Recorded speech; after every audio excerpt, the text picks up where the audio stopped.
In this video, I will give you some examples to help you understand how the idea of castes plays out in real-life situations. So this video will be a continuation of the video that I published right before this one, and it was on castes, and where I explained the classification and how it works theoretically.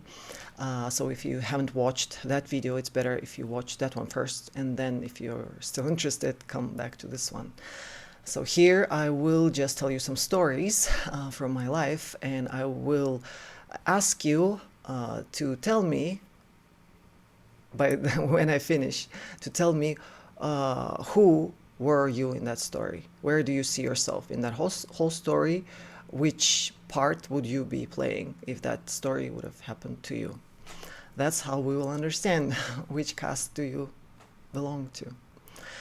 So the first story happened like around 15 years ago, when I was working at some oil and gas refinery somewhere in some desert place. And in that office, when I just got there, they invited me on a position which didn't even exist yet. They just wanted me there. So they invited me, they created the position for me, and they established the salary, which was not there, like classical salary for the locals. So they created those conditions for me. So I came there. Okay, all right, you want me? I come there.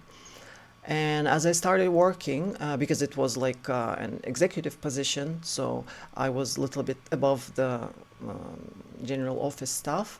So once I got there, I started hearing like all the people in the office and around the office on the site complaining all the time about the conditions of this work, and how terrible, how low is their pay, and how they don't get any rights, how they don't have any trade union or anything like that. They are forced to work overtimes every day almost, and they work weekends without being paid for it, and all that stuff. Like they're like all the big drama, big tragedy. So I was hearing that every time I get into the coffee room, I would hear them gossiping about this, complaining to each other, like gathering into groups and talking about like how terrible this management is, and how they deserve better, and how like they should be paid more. Why are they getting such little salaries? Why like expats and like foreigners get like significantly more money? And that they took me as one of them, so they were free to share that with them, because I was local for them, and they didn't really know my salary well. They just knew that I'm higher in position, so they took me as equal.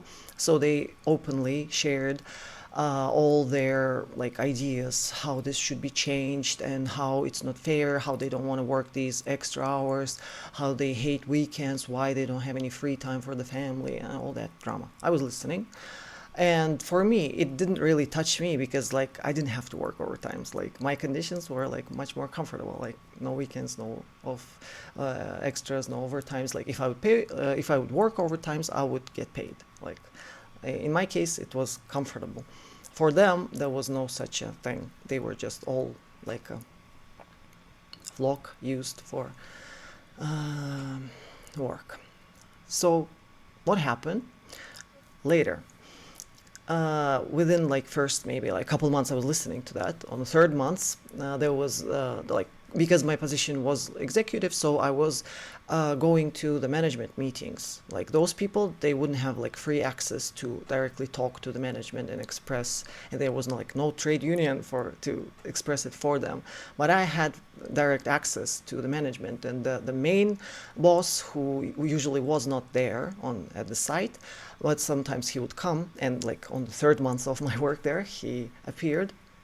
And everyone was like terrified that he's in office, like walk straight, don't breathe. And And the man, like in one of the meetings, after the meeting, I had a chance to just come up to him and just express some of these thoughts that looks like the work is not organized properly, and like the payment and all these details, like they are not according to the law of this country, and there's like a lot of stuff that's not being carried out properly. I expressed it all to him and said that people are not happy, and that maybe something should be changed. Would you consider? I expressed to him, and he said, they're not happy, huh? Do you know who you're fighting for? And I was like, what do you mean? They're not happy. Really? Yeah, they're not happy. They're like talking about it. They're ready to fight for it. They're expressing every day, because I was hearing it like 25 times per day everywhere from everyone. It was their habit to complain about it all the time, like in the kitchen, in the office, in the bus, and outside, and like in the during the lunchtime. Constantly you're hearing it, so you believe that they're suffering. So you can guess where this one is going. So what the boss said, look, okay, all right, if they're not happy, let's do this. Let's gather a meeting, like a big meeting for all the staff, all these people, gather them all, set this hour, like next day or whatever. Let's gather them all in this big hall, and let's talk. Let's talk. Let's discuss this. All right. So he announces that meeting. We set the announcement. All this stuff is like informed. Next day or whenever it happened, we're all gathered in that big hall, and we're waiting. The boss is not there yet, so we're waiting, and everyone is discussing all this anger and stuff. And the moment that the boss walks into that hall, everyone got silent. Like he just walks in, and it's just like they're all totally silent. All like it seems like they're like paralyzed. They're like hypnotized, totally silent. All right, okay, respect to the boss. All right, he comes in and he asks the first question. Okay, good. Yeah, hello everyone. We want to talk. All right, let's talk. Let's see. Who from all of you, like, who is not happy with the conditions of your work? Please lift your arm up. And I'm sitting on the first row, on the very first, in front of the board, whiteboard, and that huge hall of people, like full. Not everyone is standing because there were so many people, they couldn't all sit, there was no space, so at the back there was standing some. So I was at front. I lifted my hand, like my arm, whatever you lift in English. So I was like, I'm not happy, I have something to say. And I look at his face, and he's looking at me, and I look back, and I realize nobody lifted their arm. Nobody. To his question, who is not happy with the conditions, that whole flock of sheep, nobody. They just all sit silently, pulled their eyes down, looking at. When I looked at them, they just looked down. Nobody's looking, and nobody's lifting their arms. There was one boy at the one of the back rows, one Russian boy, who got up and lifted his arm. One. And I saw that.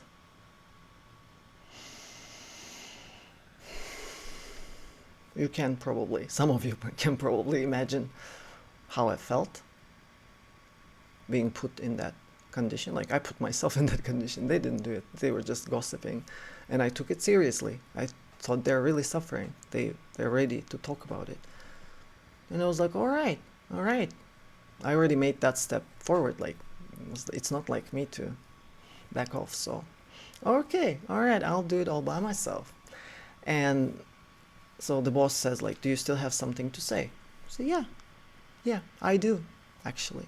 So I got up, and we decided it's gonna be discussion, just me and him. Like all these people are just here to watch the spectacle and whatever. The play. I use Russian words sometimes instead of English. Please don't uh, pay much attention to that. I switch. So I start explaining about the like, okay, he said, you want a word, you want to say something, okay, go ahead. So I got up, I got on that board, and I explained, like, first, item number one, salary should be according to the law, this hour, this da da da da, every extra hour should be da da da da da da da, and vacation this many days per month, this many days per year, and then weekends, like all that stuff, like everything I knew about how it should be correctly, and everything that they were complaining about, like the whole thing. I wrote it all on the board, and he still asks, like, anyone has anything to say? They're just sitting. He listened to all, said, okay, I heard you. I will consider this, and I'll bring it up to the higher management outside of the country. We'll see what we can do. Okay, bye. Meeting is over. Let everyone go. When the meeting was over, like the same day or the day after, he calls me into his office and he tells me, did you see what happened?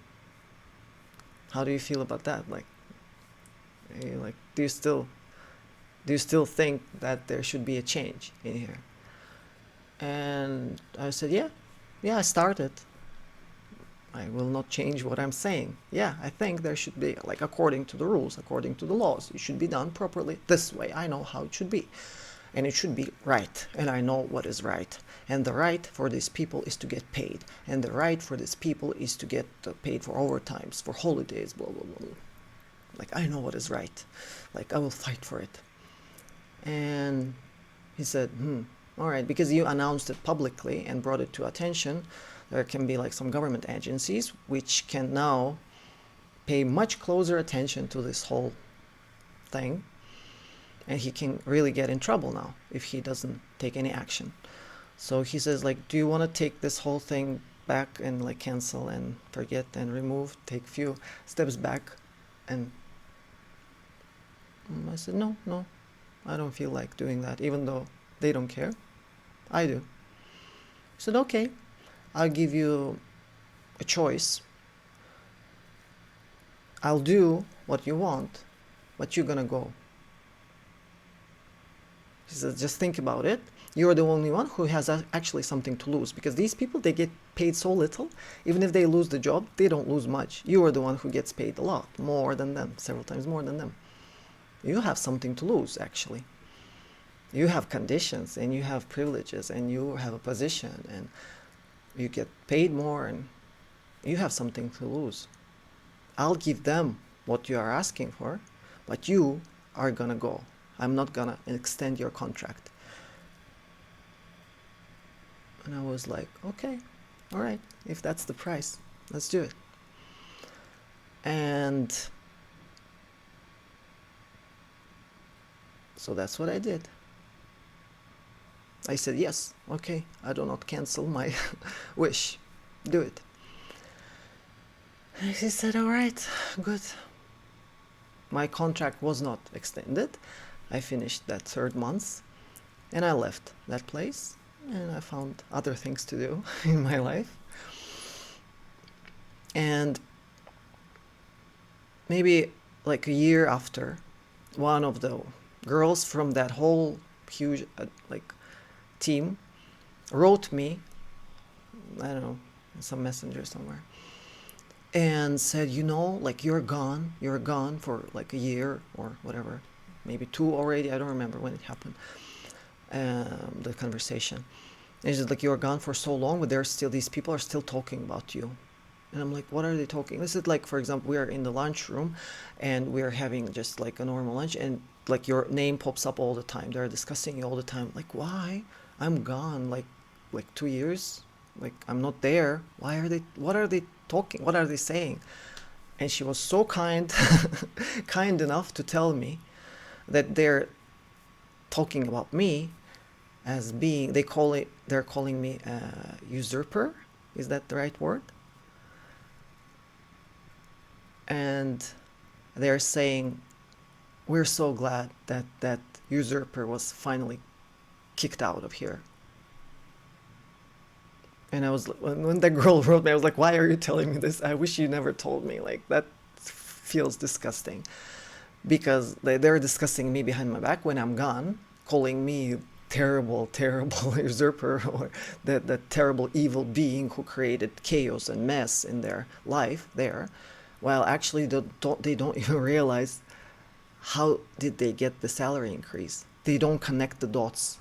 They don't realize that it was like I just left and suddenly a month later they started receiving a higher salary, a much higher salary. And they started getting paid for overtimes, and their life improved financially and time wise, and conditions improved so much for them noticeably. Really, it happened. They changed. He did what he promised. He did. And they don't connect the dots that it was because of what I did and that I actually sacrificed something for them. Absolutely not. They hate me. That Irada, that is, they talk with that disgust, and finally they kicked her out of here. So happy. They were so happy. I'm thankful to the girl who told me. Why did she tell me? I don't know. But she did. So now, for this first story, my question to you: who are you in this story?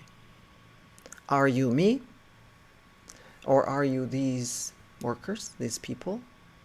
Or are you maybe that one boy who lifted his arm at least? He didn't do much, but at least he was brave enough to at least lift his arm in that huge crowd under this pressure of possibly losing his job by expressing his opinion. He did stand up and lift his arm. Are you that boy? Or maybe are you the boss who acted actually in this situation as the devil? He plays out the position of the devil in the devil card, the Arcana 15, who says, like, you want that? You want that? Okay, you get it, but there is a price to pay. Are you ready to pay it? That's how devil talks to you. When you try to get things through 15th Arcana, you try to manifest something by wanting it. There is always a price to pay, and you have to be ready to pay it.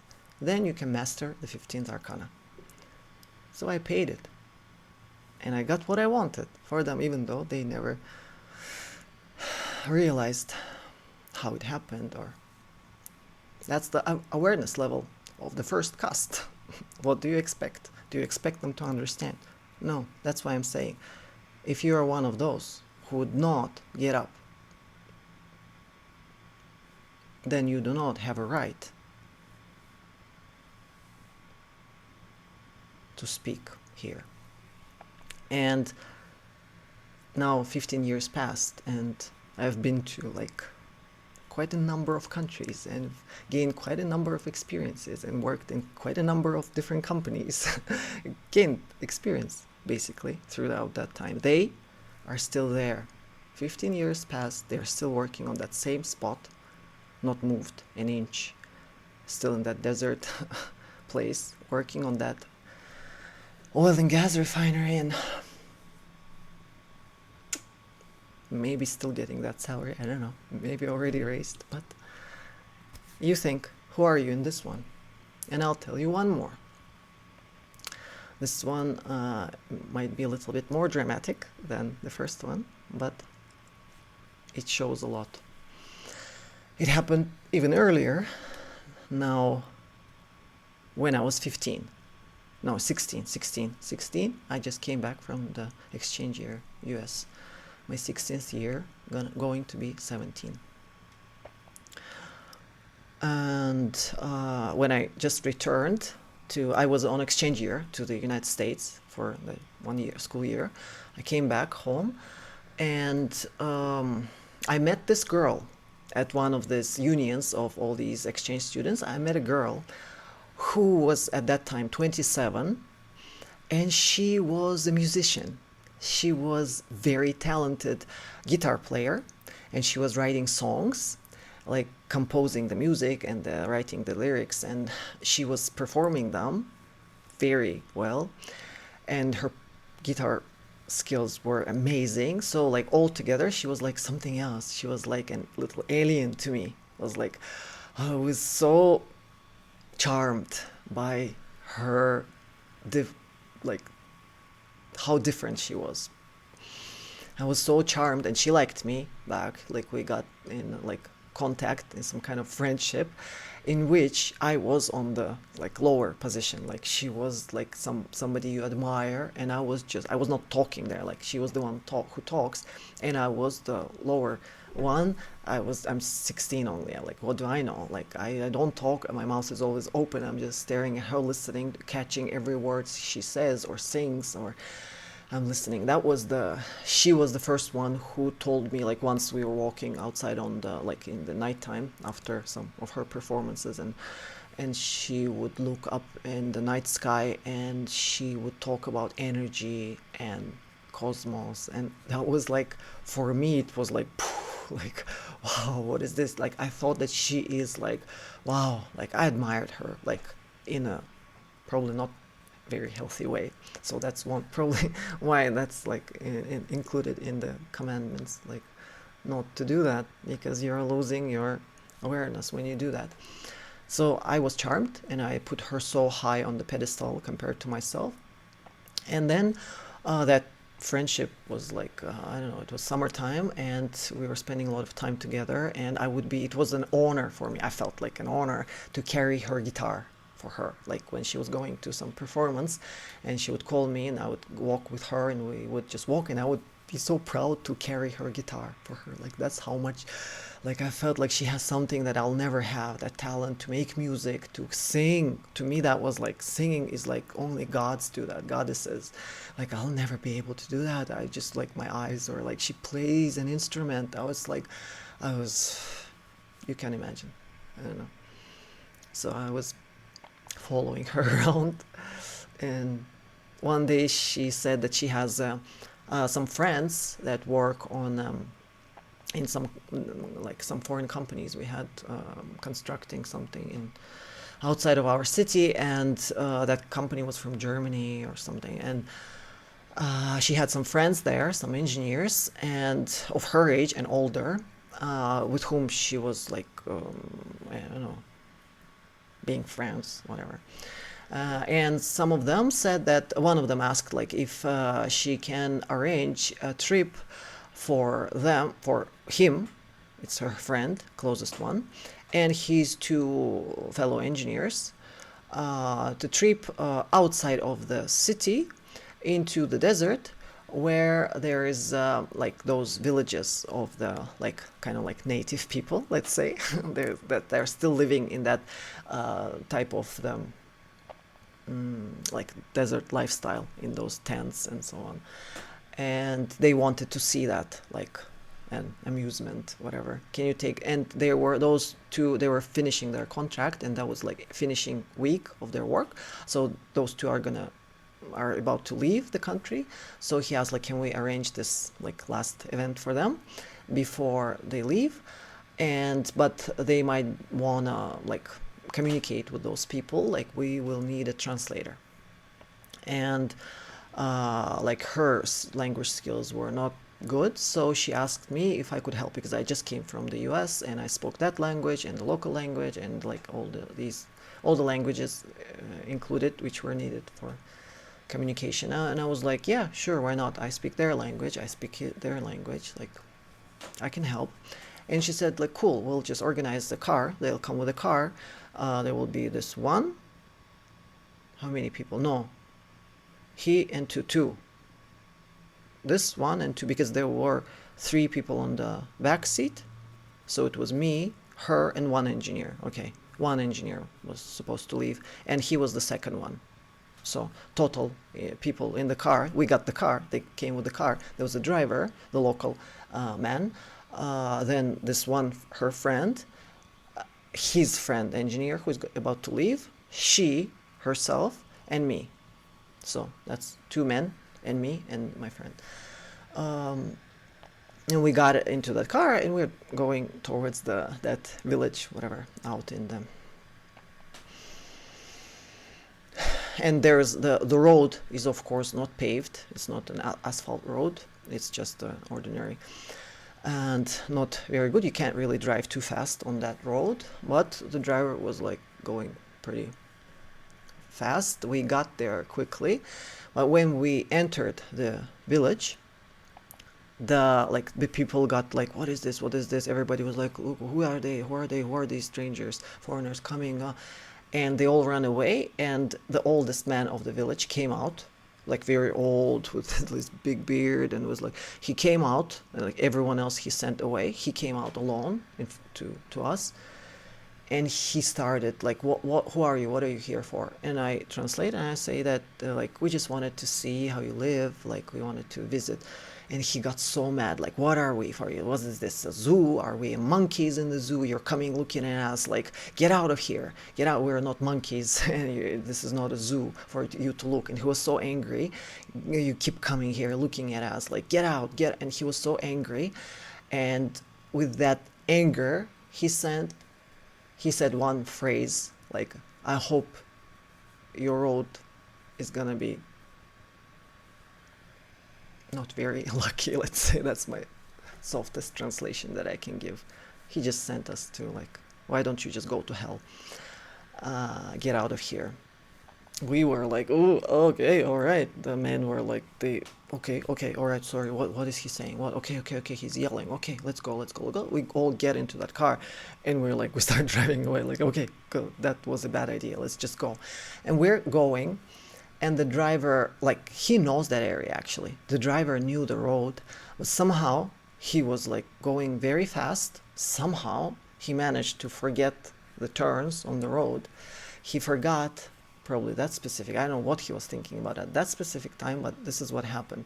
The car was going on the hill, like on top of the hill, and normally, like when you look up the hill, you don't see what's on the other side because it's like flat, it's desert, all the sides, but so you can't really predict how the road is gonna go. So the moment he got on top of that hill, he realized that the road does not go down straight from the hill. On the very top of the hill, there is a turn this way, right turn. So, and he was speeding up. He was like going really fast. So with that speed, he came up so quickly up that hill. The moment he saw that the road is not back down, it's right, he turned the wheel this way. And right after he turned it, he realized that the road turns like on top of the hill. It turns right, just a few meters, and turns left again and then down. So he turned right, saw that it's turning left, turned left, and the car just flipped. The car just like down that hill. We were just flying, like I was flying, turning, sidewise, because like he turned the steering wheel quickly, and at that speed, we just start like falling down that hill, and we're turning, and landing on the roof. The car landed down the hill, and the roof, like the first reaction, like what was like after that flight was like, that was this, like the first reaction once we landed was to see the like what's the like find an exit, find a way out, and the windows were broken. So I like crawl out the window, and my first reaction once I'm out that window to count how many of us there should be. 1, 2, 3, 4, 5. So I'm counting. I see people moving, so I count 1, 2, 3, 4. One is missing. I don't understand, like there should be like one is missing. And I start looking, and I see that the driver is squeezed under the car. He's like half in, half out. He's stuck between of course nobody had any seat belts or anything. It's just, we were just planning to fly. So he got squeezed in between the wheel and the door, and he like half of the body is under the car, half is outside, blood is everywhere, ribs are outside, and he is yelling, like screaming, like get me out, he's screaming. And I'm standing there. My first reaction is to try to push the car, like to lift, because he's yelling like lift it up, get me out. He was like, yes, saying get me out. I was like, I have to lift it up, and I try to push it, but it's like a heavy car, like some heavy German car, like I couldn't, of course, move it. And he kept screaming, and it's like I try to do what I can. I can't pull him out. He's under, squeezed, and the car is so heavy. I can't do anything. And then I try to start figuring out like, where is everyone? Where is everyone? And I start looking like around, and I see that my beautiful friends are standing far, far, far on the hill, in distance. I don't know how many meters away from us. They run so fast while I was there struggling with the car. They run with very good speed to on top of that hill, and they're standing, three of them in a line standing. I scream, come here, we need to help him. They're showing no. Come here, he's on, like we need to, they're saying no, we're not coming. It's like, what is this? Why? And I run towards them.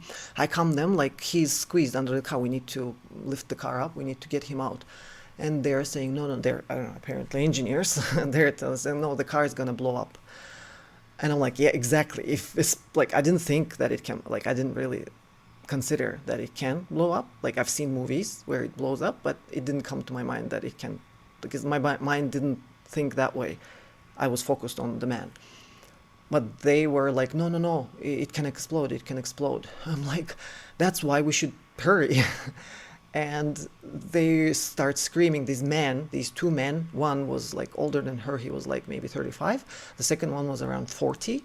And they're like crying. They're like whining, like, I'm so scared, my heart. Yeah, apparently your heart is okay. You run so fast. Apparently you're intact. And they start screaming, it's his fault, he was speeding up, it's all his. Okay, maybe it was, but right now he's the only one hurt. You three are standing here perfectly intact, just like they're all screaming, crying. They're like I'm so scared, I like, why he did this, he's such a, why did he do this to us, why did he do this to us? He's under the car. And they are thinking, why did he do this to us? Including my wonderful friend whom I admired so much. She's also crying and saying like, my heart, my head, my leg. But apparently your leg is okay if you manage to run all the way there. So I had to take charge and take control, force these three grown-ups, even though I'm 16. I take them and I force them to come and to lift the car because I said so. And we lift the car, we get him out, nothing explodes, okay? We just get the man out. These are shaking, screaming, whining, and crying. And I think, like, what's the next move? What do we do next? And I thought there was another village somewhere like that way from the road. And I give her a task, you go to that village, find help. There probably somebody should have at least one car in that village. Maybe they can help us. She starts screaming, no, I'm not gonna go, I'm afraid, you go.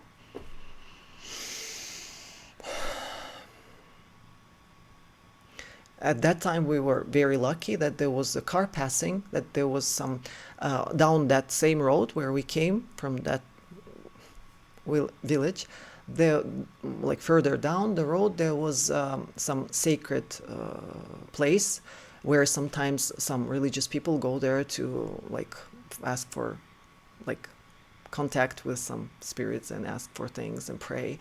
So sometimes there would be people going that way, and there was a car coming from there, but it was a small car. So I ran to that road and stopped them and said that we have a man injured and we need help to take him to the city. And the man, because they were coming from like a sacred place, they right away they're, yes, of course we'll help, yes, let's do it. And they come, but the car only has two doors. I'm sorry if that made noise, sorry. The car only has two doors, front doors, so we have to put him on the front seat, and only two people can fit in the back. That second man who was with him, with the driver in the car, and one of us can go with him. So we managed somehow to carry him to the car.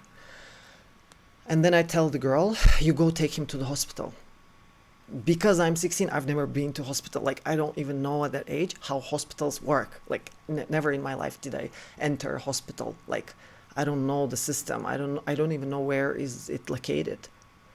I've never been to one. I'm like, I don't have a clue what to do, how to do there. So she's older, she's 27. You go. And she again starts whining, please, no, no, I'm so afraid, I'm so afraid. You go. Okay, I go. I get in the back with that man.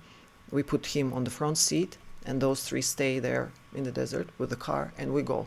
On that terrible road, we must drive like long way, and every move of that car, because he has broken ribs, every move, like the ribs are hurting him, let's say, basically. So he's screaming all the road, so we cannot actually go faster because of how bad the road is, but also we cannot go slow because like time is running out. We need to get him to the city sooner. So like we try to go fast but slow, but that tension is like what that man did, that driver, and how they were helpful. And sorry,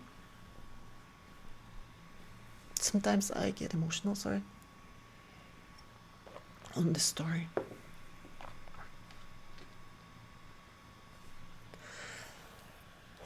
So I have to tell the story so you understand who is who. You have to get the whole thing, okay? I'll do it. So that you don't ask me anymore again, that we're equal, okay?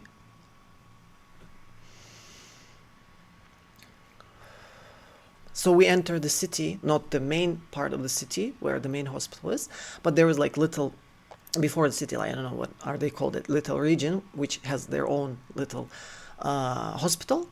And we take the man, we run in there and we tell the nurses, like, we have a man injured in a car accident, we need help. And they're just sitting having tea.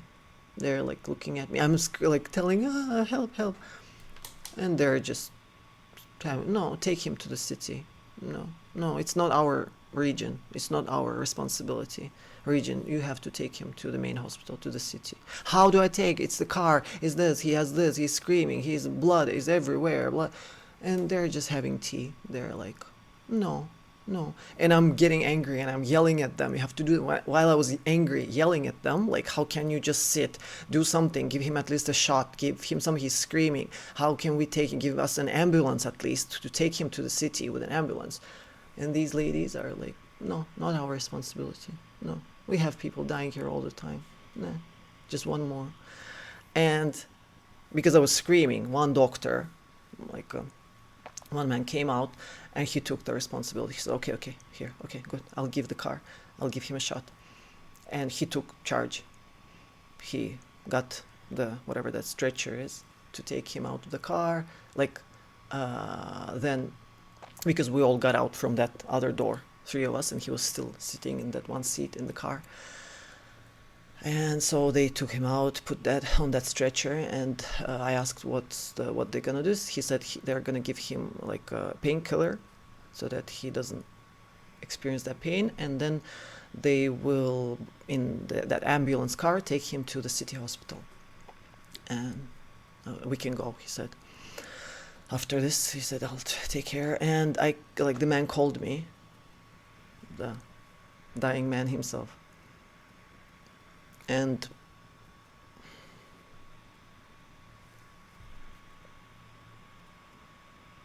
sorry, this part is,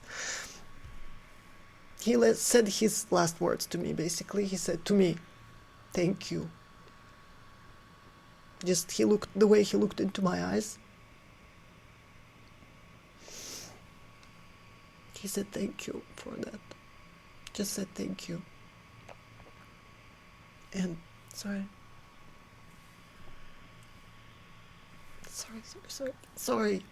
I didn't want this part. I thought I'll be able to talk more calmly. So then he took off his golden chain he had. He had the wallet, and he gave all of that to me.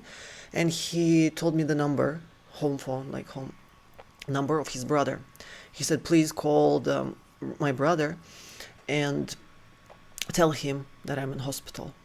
He gave me all that stuff and give him the wallet and ID and everything is in there. with the gold and whatever he had on him. He gave it to me, and we left.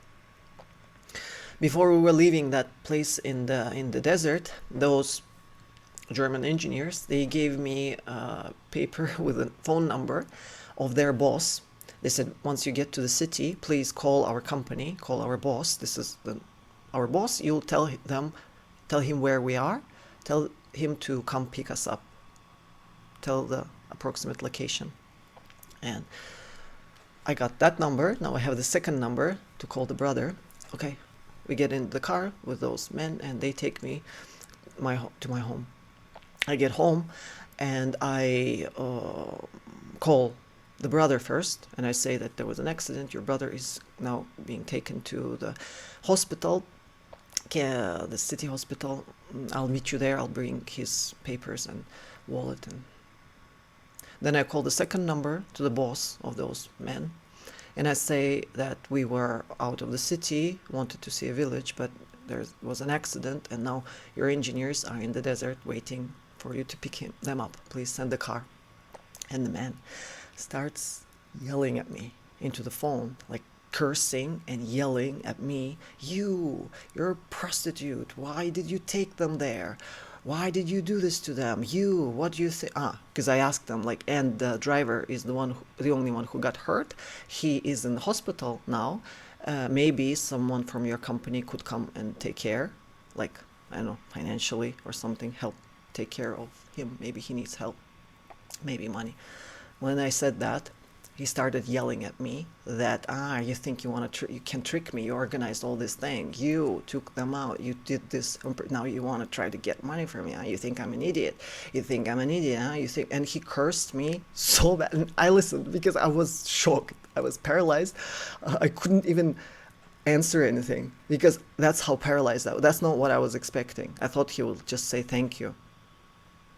Like, he cursed, and he called me weird things, saying that I organized this whole thing, and he'll find me and he'll punish me for this because I'm trying to get money out of him. And so I was like, all right, okay, that was good. And I hang up and I go to the hospital because I need to give this stuff to his brother. And I come there, and I like, by the time I arrive, there was already like huge crowd of people, like huge, his whole family, all relatives, all, I don't know, everyone is there, so many people. And I ask, like, who is that name? I call the name of the brother. They show me this one. I come to him. Here's the stuff that he gave me, all the stuff I passed to him. And he asks me, how did it happen, where did it happen? And I tell, like, everything, all the details. He said, okay, now go, leave. I said, like, what do you mean, why leave? Because they said, because these people, if they learn that you are the one who are from the car, they will tear you apart. Why? What did I do? Because they're angry that this happened, and they don't see anyone else. You're the only one accessible for them from everyone who was in that car. So they assume you're the guilty one, you're the responsible one. They will want to take that anger on someone, like, basically, and they only see you. Others escape. They are hiding.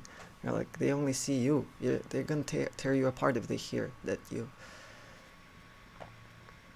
organized this trip, like, as if I did this whole thing. I was shocked by, once again, okay, all right, but I couldn't leave because of that last glance, the way he looked in my eyes. He was saying goodbye and thank you and please stay, like, so many things he was saying in through those eyes. I couldn't leave. I stayed there in the hospital. I just went around the building, and I was just sitting on the other side of the building where nobody could see me, but under his windows, because they were all under his window, and I just was behind the corner around the same thing. And it was already late night by that time, very late. And I sat there whole night until the morning, when it was already like bright outside and people started walking, going to work, and there was like a lot of people passing. And then his brother, came up to me and said, why don't you go home? I said, why? Just at least wash up or something, look at yourself. And that was the first time that I looked at myself. And I realized that I was all covered in blood. I did not know that. I did not pay attention. I did not notice that, like my hair, my like everywhere I touched, on my arms, on my clothes, I had blood everywhere. From my some just some little. I think I only have a little scratch of my own and just some bruises maybe. But most of that blood was not mine, but I was covered with it partially. And he told me, and I was like, oh wow, yeah, yeah, I should go at least change my clothes and take a shower. And I said, okay, I'm going. And I felt like I need to go very quick. I quickly go. My home is not that far. I go get there quickly, and I come back, and I keep sitting near him because I felt like I need to sit with him. That's how I felt. I felt that connection. That moment when he looked at me, I felt so connected that like I couldn't just leave and forget. I felt I need to keep sitting there. Just I went home, took a shower, changed my clothes, and I came back. And when I come back, I see that there's no people there already. Everyone is gone. Everyone is gone, and only the brother is standing in the doorway. And I came up to him because before he was saying that he cannot breathe. They don't, in this hospital doesn't have some apparatus whatever that is required for him, like whatever they have is not helping because his lungs are so damaged by the ribs that he cannot breathe. So but there is some better equipment, some breathing whatever apparatus in another hospital, and they were talking that maybe they'll take him there. So that's what was on my mind. When I came, I saw they're all gone. I thought they took him to that other hospital. So I come to the brother and say, like, where is he? And he tells me, he's gone. And when he says he's gone in Russian, I understood that gone means like taken to that other hospital. And so he tells me he's gone. And I say, okay. And I turn around and I leave. Then when I walk, like, for like 5 minutes later, I start understanding, realizing that gone means gone. He already died while I was away. In that moment, while I was taking shower, he was already gone. When I realized that, and I'm walking down that road, it goes to the seaside, and I go to that seaside, and I realize that, like, I didn't expect him to, I don't know, somehow I thought he's gonna get out somehow. And I start noticing his presence. That was the first time I noticed that kind of presence near me, spirit. First time ever, that time, that day.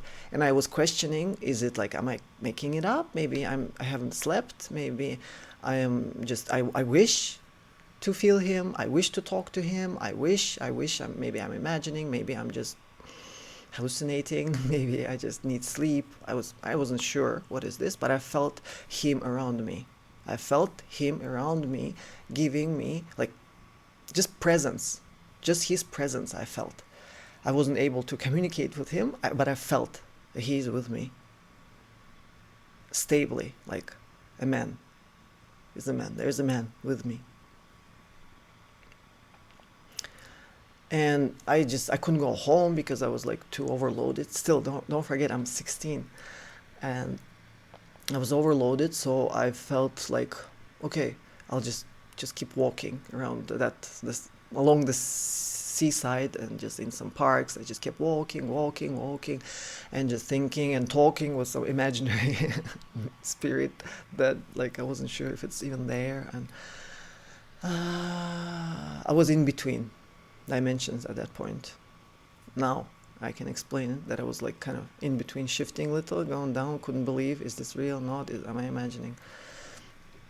So I keep walking, and in the park, one of the parks that I go through, I see that girl, my friend, that whom I admired so much. She's sitting there by the sea on the stone, and so like thinking about something. I come up to her and I say, do you know he died already?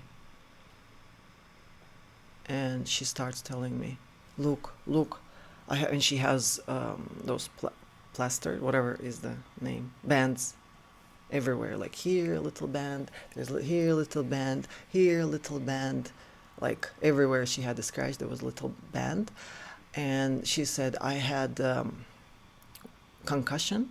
Is that the English word for that? Like when you get hit on your head? We all got hit on the head. Like I got it too, but like what she did, she doesn't care. I say the phrase he's dead. She ignores that phrase. Like who cares? This is what we should talk about. I got a concussion. I went to the hospital, and all night they were giving me some injections. They should give some injections for that concussion not to stay, whatever, I don't know, the process. And I felt so disgusted. She's talking about this now. That's what she did at night. She didn't check on him. She didn't check on me. She checked on herself. And not just checked, she actually went through some treatment and she put bands everywhere. And it was so disgusting, really, to look at that. Especially that I was admiring her. That's why maybe what it made this thing so disgusting for me. Because like from the pedestal that I was putting her on, suddenly she's not just on the earth level, she's like so much more down and deeper. And just observing that, well, like one more shock for my young brain. And I'm all right. I couldn't listen to her talk about her bruises. I left and I went home, and as I come home finally, I was like, okay, enough. I'll maybe get home, eat something, or rest, or whatever. I enter my house. As I enter, I hear there's like a car, like noise outside. Somebody's calling outside the garden door, calling for me. I was like, what is that? I come out and I see a policeman standing, and that brother of the man and the policeman in the police car standing outside of my garden door. I come out, like, what happened? They say, you're coming with us. Why? We saw you, somebody saw you in that village. Apparently during that night, somebody, as they tell me, on some white car, specific car with specific men and me, we drove all the way back to that place where the car accident happened, because the car was still there in the desert during the night. That's what I did during night. We drove and we took off some, I don't know, some valuable spare parts, or some valuable parts of that car. I don't know, whatever, I don't even know the names, but apparently there are some parts in the car which are valuable enough, even if the car is damaged, you can take them off. It's hell, I don't know. So that's what they tell me, that's what I did that night with some guys. And they have witnesses there in desert at night. They have witnesses who saw me doing that. Good. At night. So I'm going to police station with them, because I'm gonna have to pay for this. And I said, you can't take me, I'm 16. And they're like, okay, then call your parents. Like, for my parents, there's only my mother. And the moment they say, like, okay, then we want to talk to your mother. The moment they say that they want to talk to my mother, that's when I get triggered. Until then, I was functioning perfectly. I was functioning like a machine. Until that one moment when these two men, the man who saw me sitting at the hospital all night, who saw me in the morning all covered in blood, still sitting there, that man who brought a police officer to my home to make me pay for that car, to earn money from me. This man is standing there. And the moment he said, and he wants to take my mother, like, with me, or instead of me, or whatever, that's when I got triggered.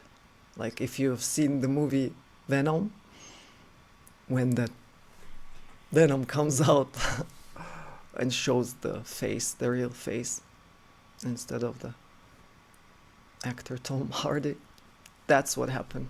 It's like that thing came out of me, and I just said only one phrase: you are not going to disturb my mother. Just that one phrase I said. But I said it not with this image, not with this avatar. I switched into my other avatar. And when I pronounced those words to these men, they were gone in like 3 seconds. When I'm triggered, like a lot of people say that that thing that I turn into, they say that that was the scariest thing that they've ever seen in life. I'm kind of proud of that, actually. I do feel pride for being able to give that much fear to those who don't know what they're doing. So that police officer saw that. They escaped. Never I saw them again. They're gone. Gave up on the idea to earn money from me. But that story was not over. Still, I know it's a long story, but a little bit left. Just a little detail I'll add. And then I'll ask you, who are you in this story? So after that, I entered the university. I decided I want to study in Moscow. I went to university in Moscow, and I couldn't stay there stably and long enough. So after 1 year, I just escaped. I left it, and I returned back home. And that was first attempt to study was failed. I returned back home, and like I don't know, 2 years maybe later, I am like on some party in the nightclub dancing on the dance floor, and I see that man, her friend, the German engineer, dancing on the dance floor as well, like a little bit drunk already.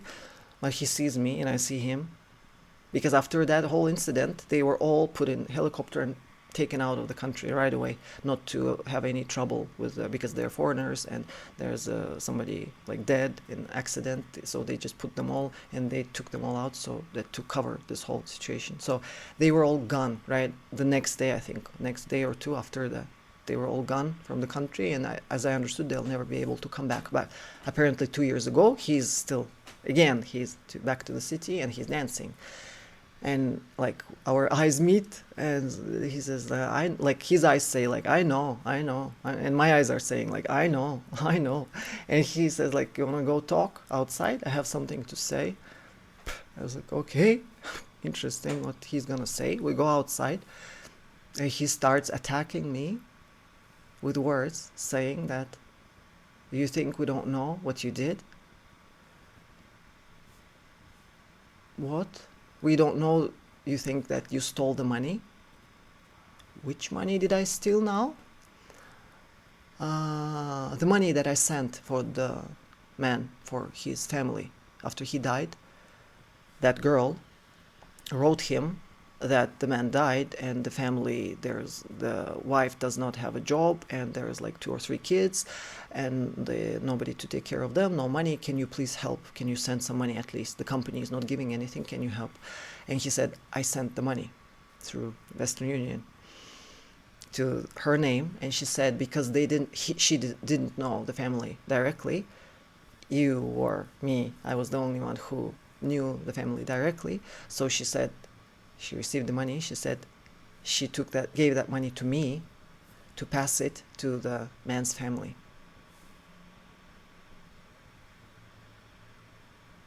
And now he's back to the city, and he went to visit, and he got to asked someone, I don't know, visited the family of that man, and his wife said nobody ever brought. Irada never brought the money, so Irada kept it. That was one more disappointment added to that whole. I was like, all right, that's something. So what she did, she took the money and she left because right after that accident, she grabbed her mother and she moved to St. Petersburg, just moved out of the. I was like, okay, she's gone, but apparently she got the money for the trip, and then she was gone, and she blamed it on me. So now the story, I guess, is over. It was a long one. If you still are listening, I'm impressed by your patience. But now you tell me, are we all same? Are we all equal as people? Do we all have same capacity, same ability, same potential, same strength, same qualities, same? Are we equal? In that first example, now in the second example, who are you? Are you me? Or are you that fake friend that I was admiring? Or are you the brother of the driver who dared to do that and come to me with the police? Or are you that boss who attacked me instead of just taking care of the dead and nearly dead man?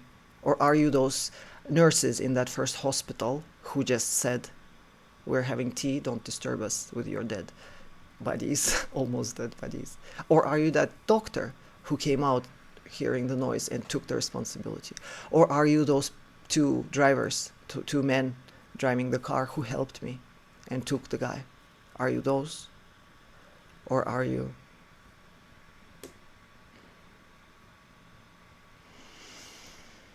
And just to finish up, that man, his soul, became my first guardian angel. For 7 years, he was with me. 7 years. He guarded me through my life. 7 years exactly. And he took care he was with me, he was appearing in the most difficult situations when I was dealing, especially when I was dealing with men, and like when men were treating me unfairly, that spirit was appearing and giving me strength. Then he left. After 7 years, he passed me on to my next guardian angels and spirit guides, and he knew that I'm safe and I'm already strong enough to take care of myself, so he left. But he was my first angel, let's say, my first protector. And so that's it for this video. I hope you will not again try to prove me that you are equal to me. Those ones who are barking, those ones who are trying to compete with me, those ones who are really equal to me, they will respect what I'm doing. They will give me love and appreciation, and I will give the same thing back to them because I respect. If somebody has managed to reach my level, they got all of my respect. They got all of my love and appreciation. If you made it, I know what you've been through, and I respect you and I love you immensely. And those little ones, they don't deserve to disturb us from working. You should understand that, and you should be brave enough to take this responsibility to tell them to shut up.